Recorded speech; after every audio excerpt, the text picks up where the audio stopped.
Hey guys, welcome back to my YouTube channel. This is Deepika. So ఇది వచ్చేసి next day అనమాట. పెళ్లి కొడుకుని పెళ్లి మండపానికి అయితే తీసుకొని వచ్చేసారు. సో అక్కడ పెళ్లి కూతురు తరపు వాళ్ళు కాలు కడిగి బొట్టు పెట్టారనమాట. సమ్ రిచువల్స్ అవన్నీ ఉంటాయి కదా. సో ఇక్కడ బాబాయ్ని ఎత్తుకొని పెళ్లి మండపానికి తీసుకెళ్తున్నారు.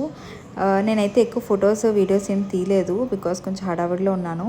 ఇది వచ్చేసి రిసెప్షన్ అనమాట. నైట్ నేను మమ్మీ అయితే రిసెప్షన్ వరకు లేము బికాజ్ మమ్మీ కొంచెం హెల్త్ బాగాలేదనమాట. సో అందుకే ఎమర్జెన్సీగా వైజాగ్ అయితే వెళ్ళాల్సి వచ్చింది. సో అందుకే మమ్మీ నేను ఎయిర్పోర్ట్కి స్టార్ట్ అయిపోయాము. ఈవినింగ్ 6కే స్టార్ట్ అయిపోయాం అనమాట ఎయిర్పోర్ట్కి. మా ఫ్లైట్ వచ్చేసి 9:20కి.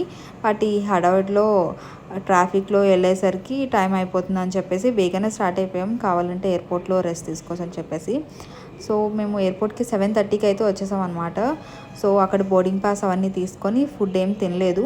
సో అక్కడే ఎయిర్పోర్ట్లోనే లైట్గా ఫుడ్ అది తినేసామన్నమాట. దోశ అలాగా లైట్గా తిన్నాము.